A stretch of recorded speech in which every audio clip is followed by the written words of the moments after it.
Buenos días, ¿cómo están? Dios los bendiga. Qué privilegio es poder estar hoy aquí, como todos los domingos, reunidos para escuchar la palabra de Dios, ¿no? Reunidos como iglesia, como el cuerpo de Cristo.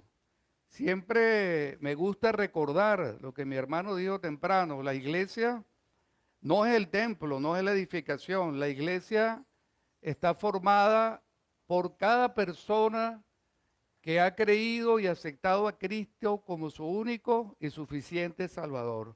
Y luego la iglesia viene a reunirse para escuchar palabra de Dios. Existe la iglesia universal, formada por todos los creyentes alrededor del mundo. Y existen las iglesias locales como esta comunidad cristiana La Viña, donde venimos a qué? A adorar, a orar, a alimentarnos de la palabra de Dios, a tener comunión con nuestros hermanos y a prepararnos, ¿verdad? Para en el discipulado, para llevar a cabo lo que se denomina la Gran Comisión, que no es otra que dar a conocer el Evangelio de las buenas nuevas de salvación a aquellos que no la conocen. La iglesia local, ese modelo es bíblico, ese modelo está en la Biblia y se organiza, su dirección está formada por pastores, diáconos, que son los servidores, y ancianos. Yo tengo el privilegio de formar parte del cuerpo de ancianos. Mi nombre es Arnaldo Romero y hoy voy a compartir un mensaje de la palabra con ustedes, ¿no? Bueno, hoy la Iglesia de Cristo celebra el inicio de la Semana Santa y vamos a hacerlo recordando un evento narrado en las Escrituras, que es la entrada triunfal de nuestro Señor Jesucristo a Jerusalén. Esto es lo que se conoce tradicionalmente como Domingo de Ramos. Este acontecimiento se narra en los evangelios de Mateo, Marcos, Lucas y Juan. Hoy lo vamos a leer en Mateo y vamos a buscar dar una respuesta a una pregunta que se hace allí, que está vigente hoy como hace 2000 años. Antes de iniciar quisiera orar. Señor, pongo en tus manos esta palabra. Vengo a ti en el nombre de tu Hijo amado Jesucristo. Te pido, Señor, que nos llenes de tu Espíritu Santo, que me guíes, Señor, en todo lo que voy a decir, que seas tú hablando a través de mí y que pongas en la mente y el corazón de cada uno de los oyentes el mensaje que tú tienes preparado para ellos. En el nombre de Jesús, amén. La entrada triunfal de Jesús a Jerusalén da inicio a una serie de acontecimientos, que es lo que se celebra esta semana, que termina con la muerte y resurrección de nuestro Señor Jesucristo. Estos acontecimientos fueron profetizados con muchísimos años de antelación y están escritos en la palabra de Dios, y yo los invito a ver algunos detalles que habla, abrir sus Biblias en Isaías 53. Vamos a buscar Isaías 53 y vamos a leerlo desde el versículo 3 y vamos identificando todo lo que habla de nuestro Señor Jesucristo allí. Habla de cómo iba a ser recibido el Señor, que no iba a ser rechazado, el propósito de su pasión y de su muerte, ¿no? Hasta detalles de dónde iba a ser sepultado. Está profetizado, este libro fue escrito 500 años antes de Cristo, ¿no? Versículo 3 dice que Jesús iba a ser despreciado y desechado entre los hombres. Era un varón, iba a ser un varón de dolores, experimentado en quebranto, y como que escondimos de él su rostro. Fue menospreciado y no lo estimamos. Ciertamente llevó él nuestras enfermedades y sufrió nuestros dolores, y nosotros le tuvimos por azotado, por herido de Dios y abatido. Mas él herido fue por nuestras rebeliones, molido por nuestro pecado. El castigo, oigan bien, de nuestra paz fue sobre él, y por su llaga fuimos nosotros curados. Todos nosotros nos descarriamos como ovejas, cada cual se apartó por su camino, mas Jehová cargó en él el pecado de todos nosotros. Angustiado él y afligido, no abrió su boca. Como cordero fue llevado al matadero, y como oveja delante de sus trasquiladores enmudeció y no abrió su boca. Por cárcel y por juicio fue quitado, y su generación, ¿quién la contará? Porque fue cortado de la tierra de los vivientes, y por la rebelión de mi pueblo fue herido. Y se dispuso con los impíos su sepultura, mas con los ricos fue en su muerte, aunque nunca hizo maldad ni hubo engaño en su boca. ¿De quién está hablando el pasaje? En el versículo 3 dice que Jesús, tal como sucedió, iba a ser rechazado por su propio pueblo y por la mayoría de su contemporáneo. Se identifica, versículo 3, despreciado y desechado entre los hombres, varón de dolores, experimentado en quebranto, y como que escondimos de él su rostro. Fue menospreciado y no lo estimamos. En el versículo 4 se nos informa el propósito para el cual él vino, para el cual él sufrió ese castigo, ¿verdad? Y por el cual murió por nosotros. ¿Qué dice allí? Llevó él nuestras enfermedades, sufrió nuestros dolores. Nosotros lo tuvimos por azotado, por herido de Dios abatido, mas él herido fue por rebeliones, molido por nuestros pecados. El castigo de nuestra paz fue sobre él, y por su llaga fuimos todos curados. Todos nosotros nos descarriamos como ovejas, cada cual se apartó por su camino, mas Jehová cargó en él el pecado de todos nosotros. Jesús, querido hermano, llevó el castigo que tú y yo merecíamos. Sufrió por nuestro pecado y el castigo de nuestra paz. ¿Qué significa eso? ¿Qué significa el castigo de nuestra paz? ¿Ah? El precio que representó nuestra paz, pero nuestra paz con Dios. Está la paz de Dios y la paz con Dios. La palabra dice que por el pecado de Adán, todos nos constituimos en enemigos de Dios. Necesitamos hacer las paces con Dios. Pero la única manera de hacerlo era pagando, haciendo justicia, que alguien muriera por esa ofensa. Y eso fue el propósito por el cual el Señor vino.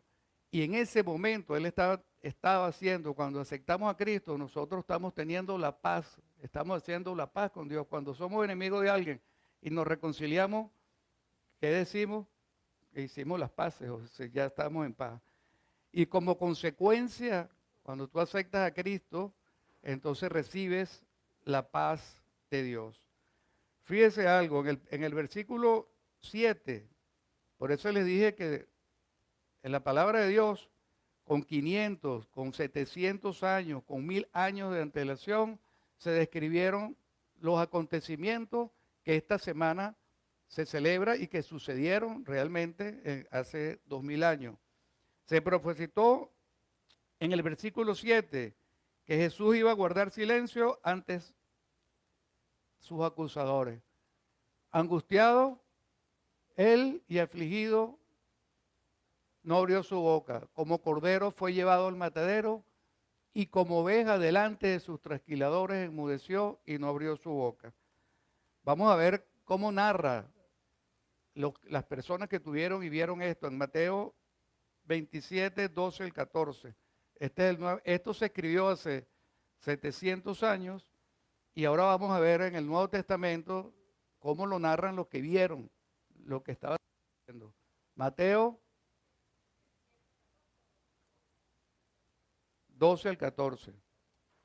Este es el cumplimiento de la profecía, que dice así: y siendo acusado por los principales sacerdotes y por los ancianos, nada respondió.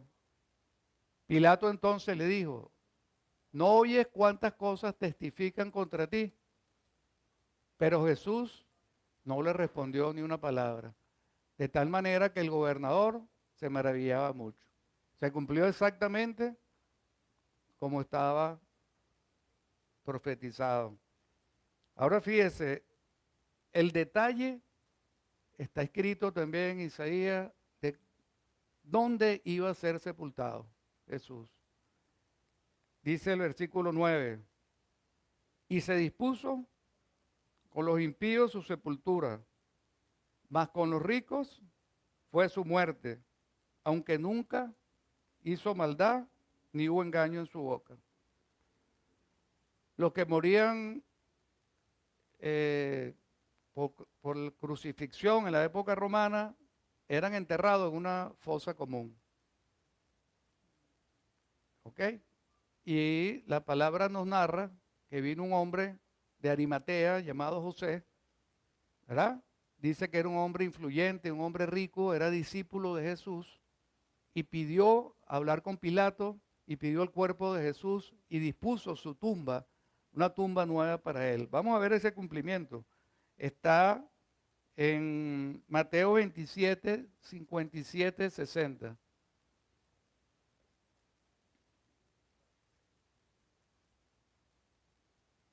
Cuando llegó la noche, vino un hombre rico de Arimatea, José de Arimatea, llamado José, que también había sido discípulo de Jesús. Este fue a Pilato y pidió el cuerpo de Jesús. Entonces Pilato mandó a que se le diese el cuerpo. Y tomando José el cuerpo, lo envolvió en una sábana limpia y lo puso en su sepulcro nuevo. Y después de hacer rodar una gran piedra, al entrar del sepulcro, se fue. Entonces, ahí estamos viendo el cumplimiento, ¿no? ¿No le parece sorprendente? ¿No? 700 años antes de Cristo. En el Salmo 22.1, la palabra nos dice lo que iba a anunciar, lo que iba a pronunciar nuestro Señor Jesús durante, mientras Él estaba en la cruz. Dice el Salmo 22.1 que el Señor, ¿qué palabras dijo? ¿Mm? Dios mío, ¿por qué me has desamparado? ¿Ok? Esas palabras las pronunció, su cumplimiento está en Mateo 27:46, que dice así, Mateo 27:46. Ahorita vamos a ver bastantes versículos, vamos a ejercitar los dedos allí del teclado. Cerca de la hora novena, Jesús clamó a gran voz diciendo, Elí, Elí, lama sabatani, esto es, Dios mío, ¿por qué me has desamparado? Bueno, la actitud que iban a tener las personas cuando vieran a Jesús allí, que meneaban la cabeza, le decían, sálvate tú mismo. En Zacarías, no lo busquen, 11:12, 500 años, se profetizó por cuántas monedas iba Jesús a vender a Cristo, que él se iba esa moneda iba a regresar al templo, ¿no? Todas estas profecías y muchas más se cumplieron con sorprendente exactitud delante de muchos testigos. ¿Por qué les narro esto? Primero es porque quiero que vean el contexto de las personas. Hoy vamos a ver un acontecimiento. Los judíos de la época de Jesús conocían estas profecías. Ellos eran estudiosos de la palabra de Dios que existía para ese tiempo, que era el Antiguo Testamento. Entonces, era de esperarse que al ver el cumplimiento pudieran identificar al Señor, ¿verdad?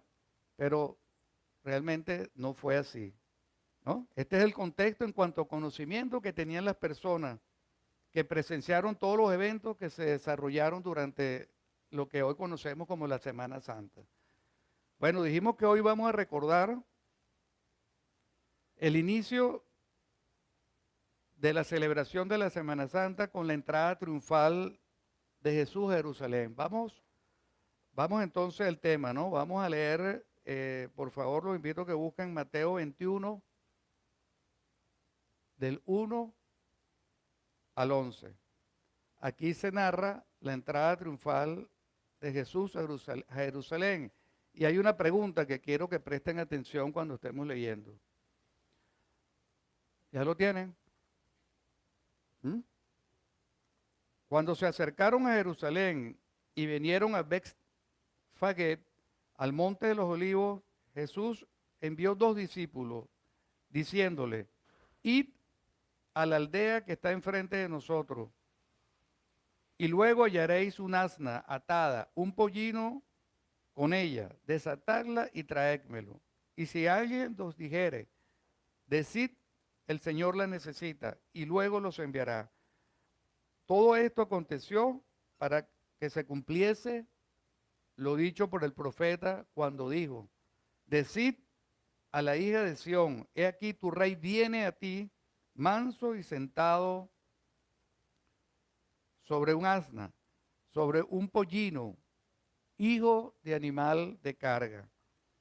Y los discípulos fueron e hicieron como Jesús le mandó, y trajeron el asna y el pollino, y pusieron ellos sobre ellos sus mantos, y él se sentó encima. Y la multitud, que era muy numerosa, tendía sus mantos en el camino, y otros cortaban ramas de los árboles y la tendían en el camino. Y la gente que iba delante y que iba detrás aclamaba diciendo, Hosana al Hijo de David, bendito el que viene en el nombre del Señor, Hosana en las alturas.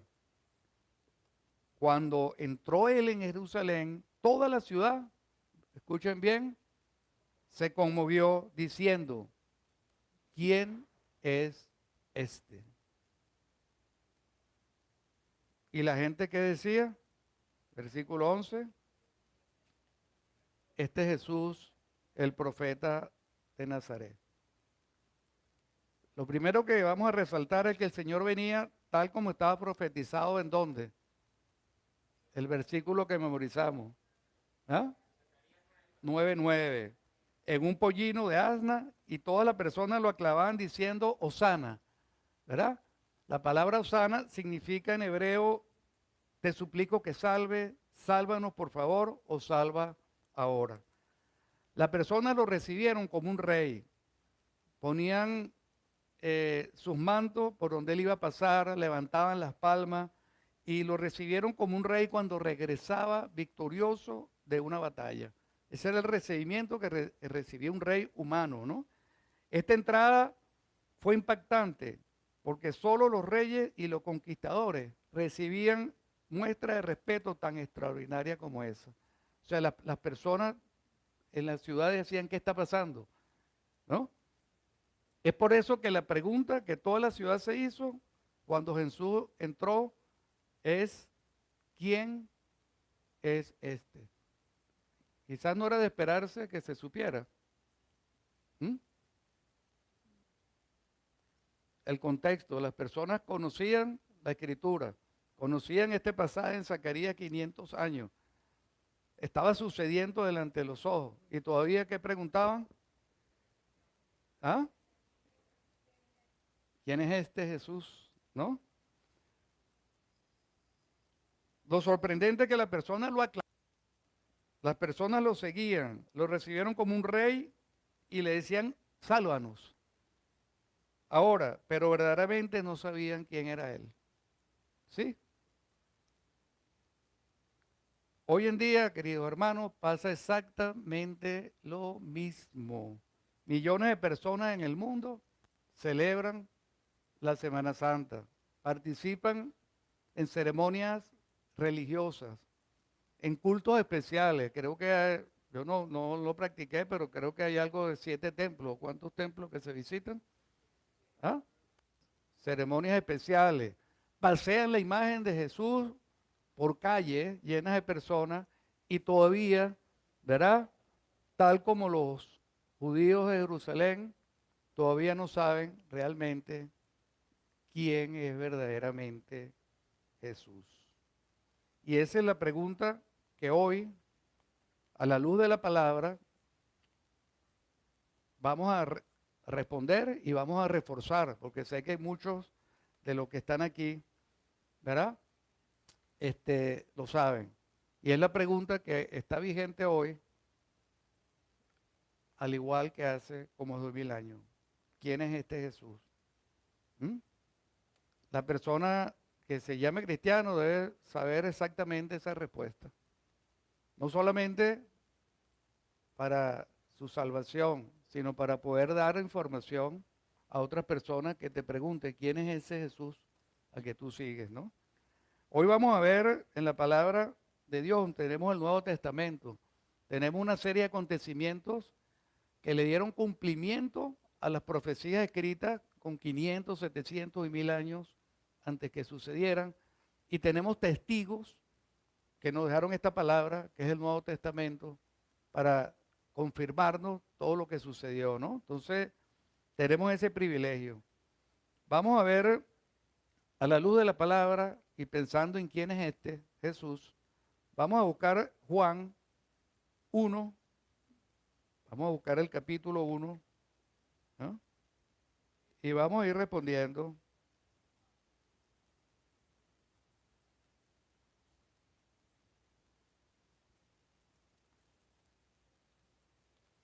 Quisiera que me siguieran. Juan 1, lo vamos a leer salteadito algunos versículos, ¿no? Dice el versículo 1, Juan 1, versículo 1. Dice, en el principio era el verbo, y el verbo era con Dios, y el verbo era Dios. Este era en el principio con Dios, y todas las cosas por él fueron hechas, y sin él nada de lo que ha sido hecho fue hecho. Está hablando de quién ahorita, del verbo, ¿no? En él estaba la vida, y la vida era la luz de los hombres. ¿Ok? Vamos al versículo 8, al versículo 9. Aquella luz verdadera que alumbra a todo hombre venía a este mundo, en el mundo estaba. En el mundo, por él fue hecho, pero el mundo no lo recibió. Y vamos al versículo 14. Y aquel verbo fue hecho carne y habitó entre nosotros y vimos su gloria como del unigénito del Padre, lleno de gracia y de verdad. ¿De quién habla el pasaje? ¿De quién habla? ¿Cómo lo llama al principio? ¿Y qué dice del verbo en el versículo 1? ¿Ah? El verbo era con Dios y el verbo era Dios. Y después el 14 dice, y el verbo, aquel verbo, se hizo carne. ¿Qué podemos decir? ¿Quién es Jesús? ¿Ah? Es el Dios eterno y creador que se hizo carne, se manifestó delante de nosotros. Quizás en nuestra mente finita, en nuestro limitado entendimiento, no podemos comprender cómo el Dios creador del universo, ¿verdad? Se hizo semejante a nosotros. Pero esa fue la forma que Dios escogió para darse a conocer, para que lo pudiéramos ver también, ¿verdad? Y para que pudiera hacer justicia de lo que Él mismo demandó. Pudo venir a morir, ¿verdad? Por dar su sangre por nuestros pecados. ¿Ok? Eh,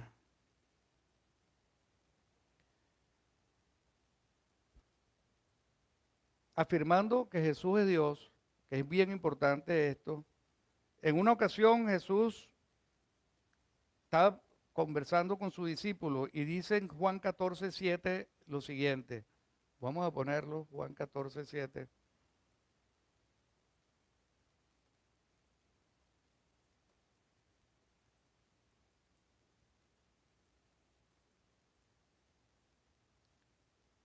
Jesús afirma lo siguiente, si me conocieseis, también a mi Padre conoceréis, y desde ahora le conocéis y le habéis visto. Y luego entonces viene el apóstol, uno de los 12 apóstoles, que es llamado Felipe, en el versículo 8, y que dice, Señor, muéstranos el Padre y nos basta. Jesús le dijo, tanto tiempo que estoy con vosotros y no me has conocido, Felipe.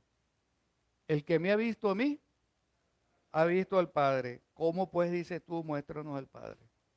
Creo que más claro no puede estar, ¿verdad? ¿Mm? Y si queremos ponerlo más claro, en Filipenses 2, del 5 al 11.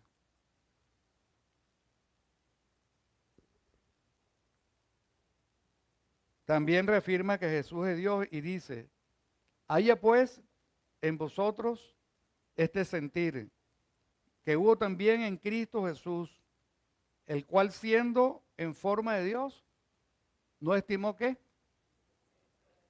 ser igual a Dios como cosa que aferrarse, sino que se despojó a sí mismo tomando forma de siervo, estando en la condición de hombre, el Dios eterno y creador se hizo hombre, se humilló a sí mismo, haciéndose obediente hasta la muerte y muerte de cruz.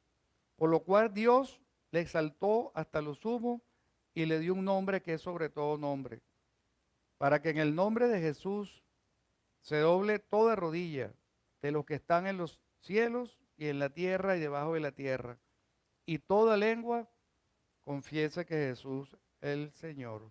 ¿Mm? Otro aspecto que habla de la deidad de Jesús, quizás nos cuesta entender, ¿verdad? La dualidad de Jesús, 100% hombre, pero era 100% Dios. Las personas lo veían y quizás ese fue el choque que tuvo su generación cuando lo vio, ¿no? Porque dijo que vino sin apariencia, sin para que lo deseáramos, este, no tuvo ningún atractivo, dice la palabra de Dios, lo dice también en Zacarías, ¿no? Entonces, una de las cosas que habla, o al menos a mí me habla de la deidad, es respecto a la adoración.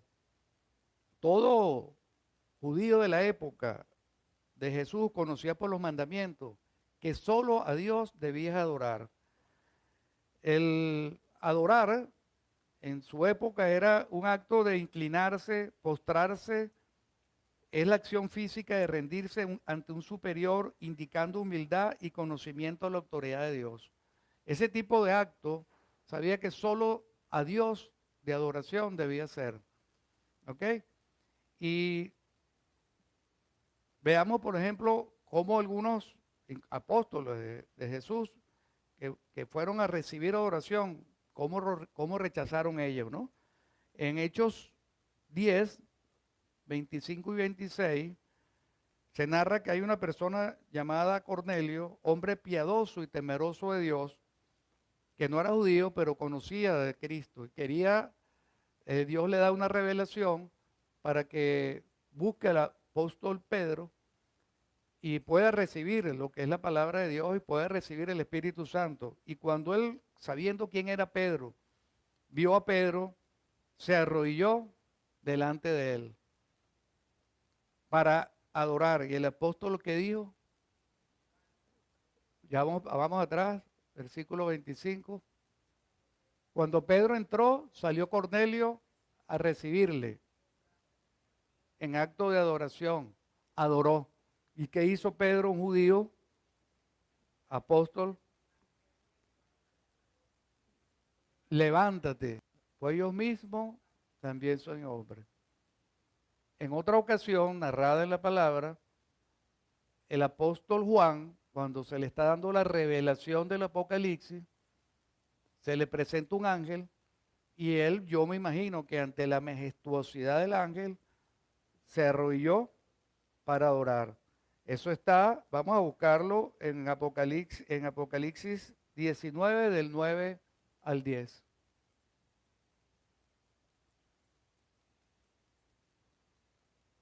Está hablando el apóstol Juan. No sé si voy muy rápido, hay chance de buscarlo, porque siento como que... Y el ángel me dijo, escribe, bienaventurados los que son llamados a la cena de las bodas del Cordero. Y me dijo, estas palabras son verdaderas de Dios. Versículo 10.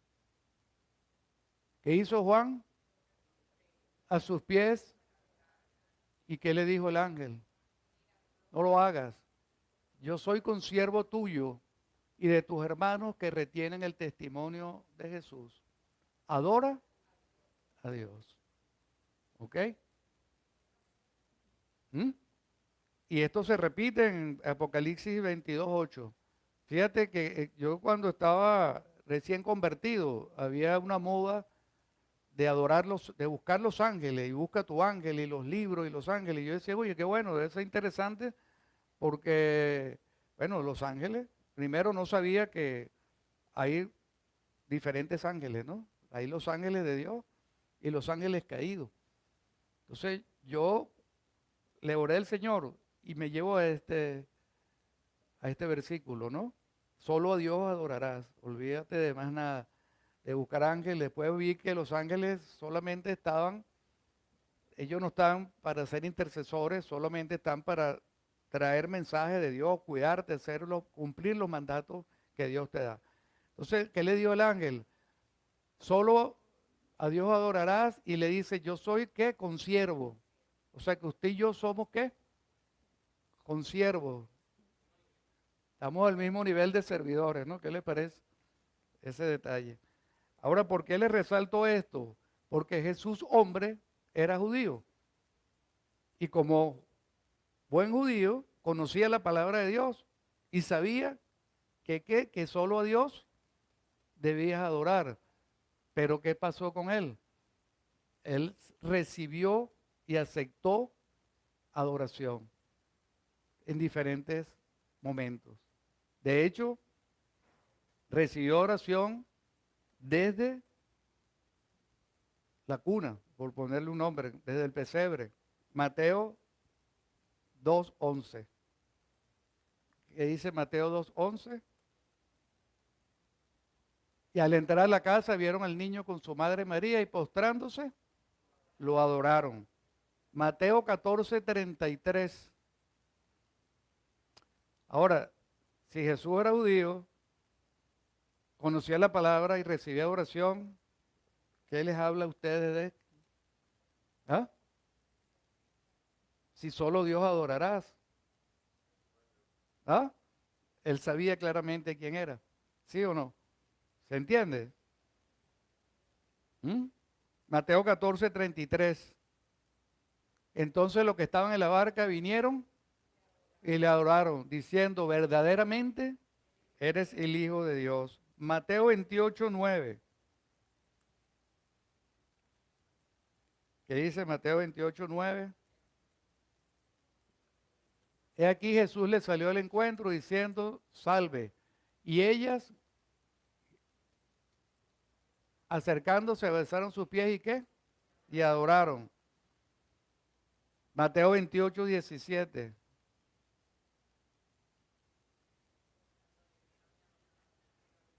Cuando le vieron, le adoraron.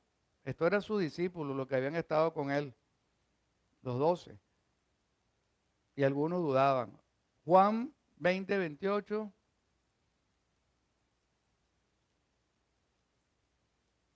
Entonces Tomás, cuando vio que pudo meterla, él le dice, mete las manos en su, mete pues en los huecos de las manos y en mi costado. Luego dijo Tomás, pon aquí tu dedo y mira mis manos y acerca tu mano y métela en mi costado y no seas incrédulo sino creyente. 28. Entonces Tomás respondió y le dijo, ¿y qué? Y así está en Hebreos 1:6, la palabra dice, adórenle todos los ángeles de Dios y toda rodilla se doblará en nombre de Jesús en Filipenses. Reconocer que Jesús es Dios es un principio fundamental, no negociable para un creyente. Esto lo tenemos en nuestra declaración de fe de la iglesia. Nosotros creemos acá que Jesús, pero lo creemos a ciegas o tenemos basamento de la palabra de Dios. ¿Ah? Entonces, es fundamental para un creyente conocer este principio y es uno de los principios no negociables. Podemos negociar con nuestros hermanos que pueden ser de unas denominaciones, algunas otras cosas, pero este principio no. Ahora, quizás este es lo principal, ¿no? De esas respuestas. ¿Quién es este Jesús? El Dios creador y eterno, hecho carne. Muchas personas también que no profundizan en la palabra, pero reconocen entonces y afirman que Jesús es uno de los grandes maestros de la historia, que es uno de los grandes profetas. Y realmente Jesús es uno de los grandes maestros de la historia. Dividió la historia de la humanidad en antes y después de él. Estamos en el 2026 después de Cristo, ¿no? Y fue un profeta, sí, que es un profeta. Un profeta es aquel que trae las cosas de Dios a los hombres. Él vino a traer el reino de Dios a los hombres. ¿Sí o no? ¿Ah? Y de hecho también, como vemos tradicionalmente, el profeta es el que predice eventos futuros. Bueno, nos dejó un libro que tiene todos los eventos que están sucediendo. Nos habla Mateo 24, los últimos tiempos, ¿verdad? Predijo en este mismo evento, lo narra creo que Lucas, la destrucción del templo de Jerusalén, estando él allí en la tierra, predijo que el templo de Jerusalén iba a ser destruido y 70 años después lo fue. Entonces, verdaderamente él es un gran maestro y un gran profeta. Los musulmanes reconocen a Jesús como un gran profeta. ¿Mm? Pero Jesús es más que un maestro y un gran profeta. La palabra de Dios nos dice que Él es el único salvador de este mundo. Vamos a buscar Hechos 4:12.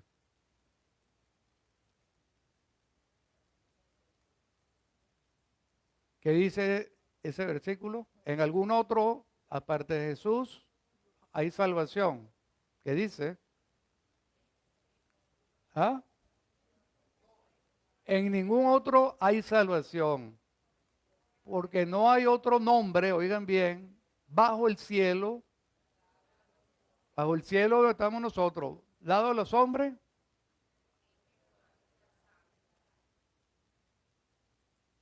Está claro, la palabra de Dios más clara no puede ser. En ninguno otro hay salvación. Podrán haber muchísimas religiones. Las personas podrán tener muchos dioses, que la Biblia lo llama, los pone entre comillas.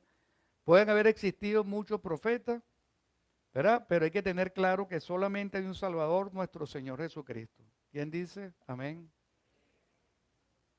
Jesús es el Salvador, el único, así lo firma su palabra. Entonces ya estamos viendo,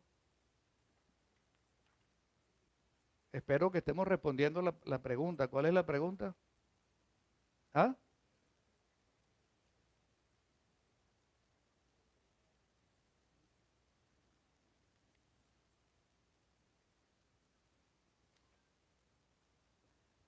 Es también, fíjense algo, es también el único mediador entre Dios y los hombres. Busquemos por favor primera de Timoteo 2:5.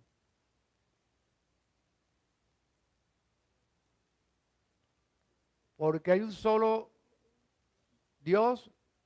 ¿Cuántos dioses hay? ¿Y cuántos mediadores?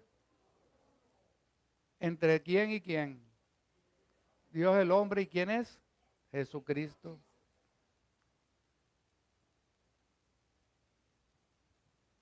Hay un solo mediador. Es alguien a quien nosotros podemos recurrir confiadamente al Padre por medio de Cristo, para que escuche nuestras oraciones, para que intervenga por nosotros en las situaciones diarias, ¿verdad? Y para que le diga al Padre, este es mi hijo, el que creyó en mí, es salvo, ¿no?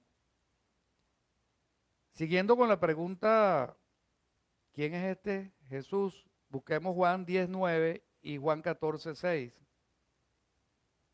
Primero Juan 10:9, que dice, yo soy la puerta, el que por mí entrara será salvo y entrará y saldrá y hallará pasto. Y Juan 14:6,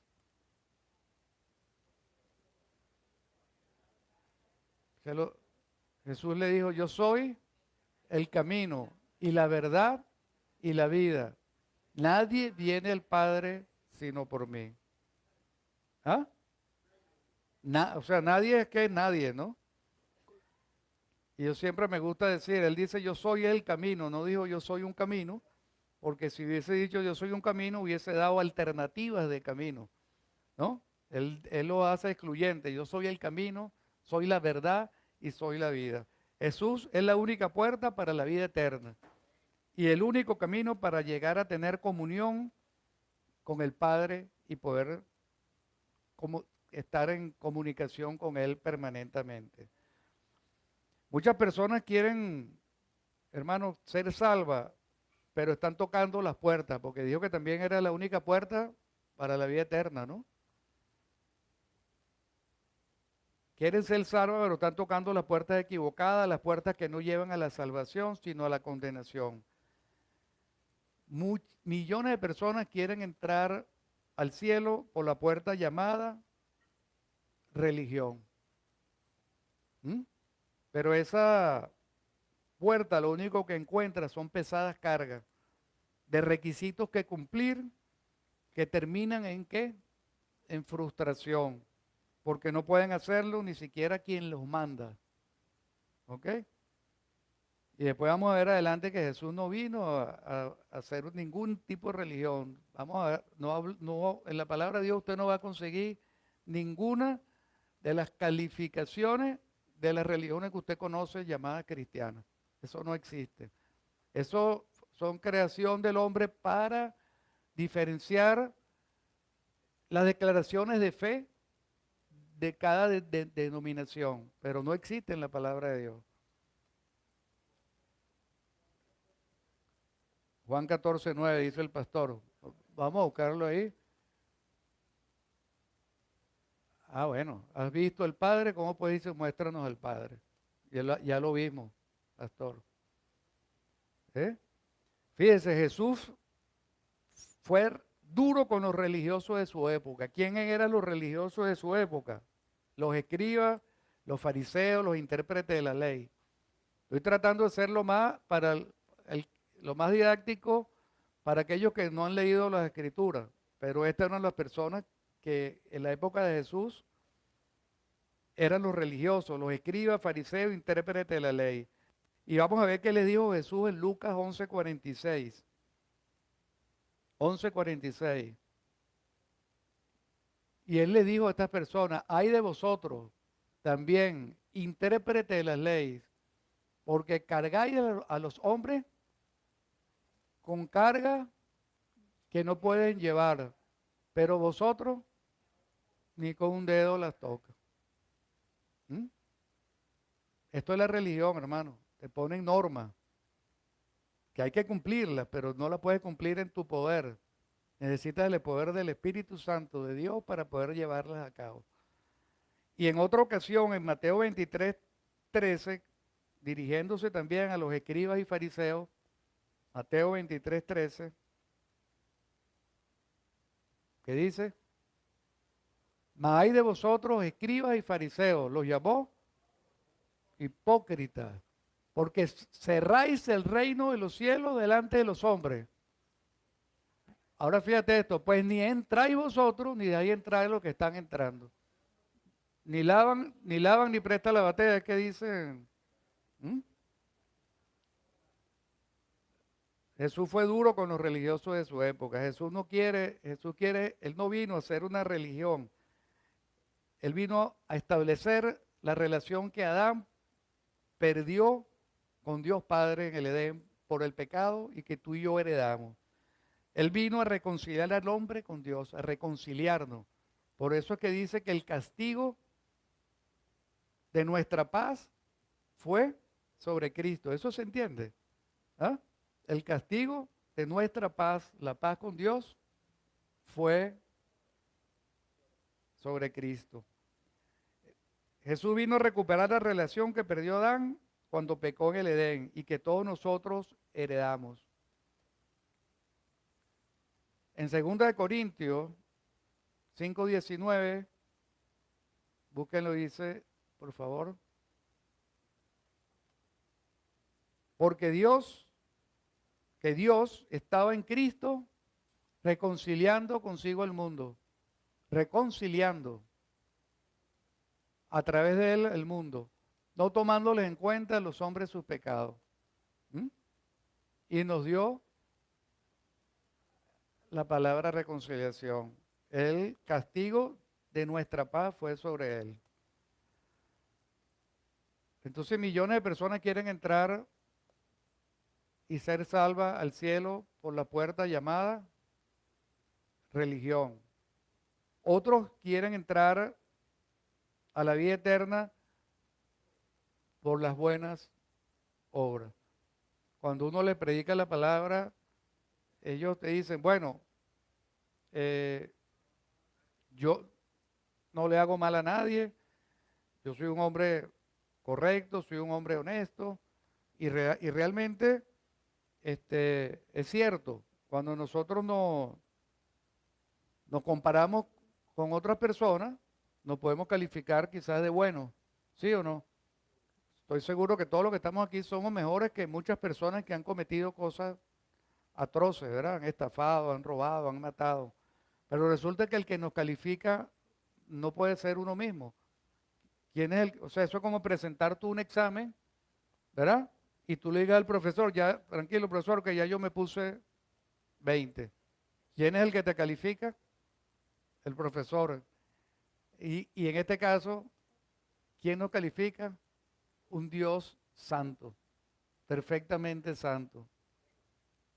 Y vamos a ver qué dice Dios, si Él considera que hay alguien bueno. Vamos a buscar Romanos 3, ¿m? Del 10 al 12,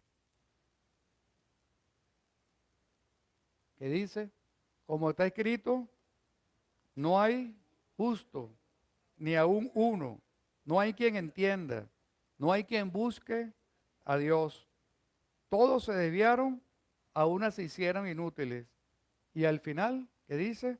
No hay alguien que haga lo bueno, ni siquiera uno.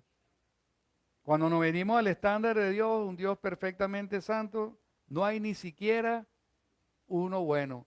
En una ocasión, en Marcos 10, se narra la historia de un joven rico que se le acerca a Jesús y le dice, maestro bueno, ¿qué haré para heredar la vida eterna?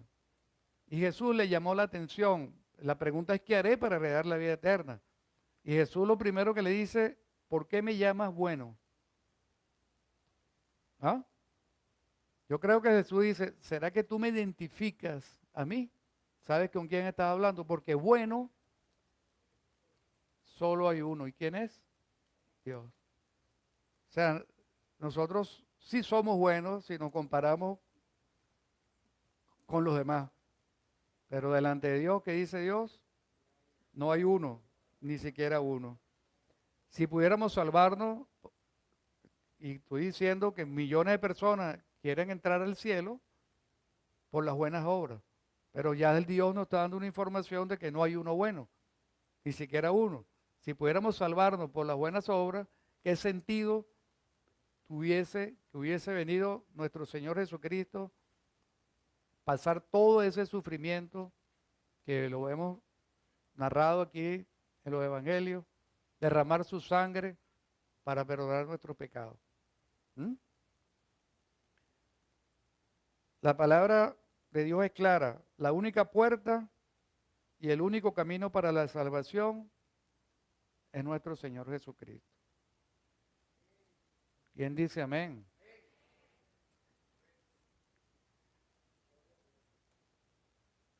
Ahora, después de haber visto todos estos pasajes bíblicos, lo que la palabra de Dios nos informa, si a ti te preguntaran hoy, ¿quién es ese Jesús que tú sigues? Ese Jesús que tú hablas y dices que transformó tu vida, que viene los domingos, todos los domingos a adorar y a escuchar su palabra. Si te preguntaran hoy, ¿quién es este? ¿Qué dirías? ¿Ah? ¿Qué dirías? ¿Y qué más? mi Salvador, mi único camino, la única puerta para la eternidad. ¿Ah? La verdad y la vida. ¿Quién dice amén de nuevo? ¿Ah? Bueno, querido hermano, si hoy tú estás aquí, ¿verdad? Espero que por primera vez y escuchaste este mensaje, ¿verdad? Y crees lo hemos visto a la luz de la palabra. Quisiera que hoy, bueno, reconocieras y pudieras dar esa respuesta también tú, en tu vida y en tu corazón. ¿Quién es ese Jesús para ti? ¿Quiénes, quiénes están claros aquí? ¿Quién es Jesús? Yo voy a dar una oportunidad igual, si hay alguien por primera vez aquí, solo te falta una sola cosa, decirle y abrirle el corazón a Él y aceptarlo como tu Señor y Salvador. Quiero que me acompañen en esta oración y que dice, pronuncien estas palabras, no importa las palabras, sino tu actitud de corazón.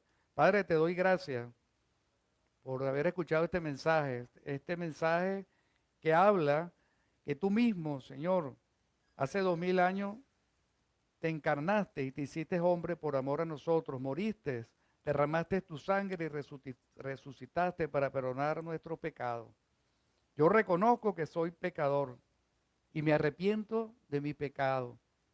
Creo en mi corazón que Jesús es mi Salvador, que es tu Hijo amado, que eres tú mismo hecho carne. Reconozco que Cristo murió por mi pecado y resucitó. Te recibo en este momento como mi Señor y Salvador. En el nombre de Jesús. Amén. Bueno, el pastor me pide Colosenses 1:18.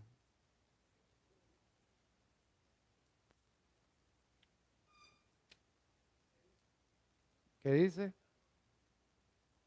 Y Jesús es la cabeza del cuerpo, que es la iglesia, el que es el principio, el primogénito de, entre los hombres para que en todo tenga la preeminencia.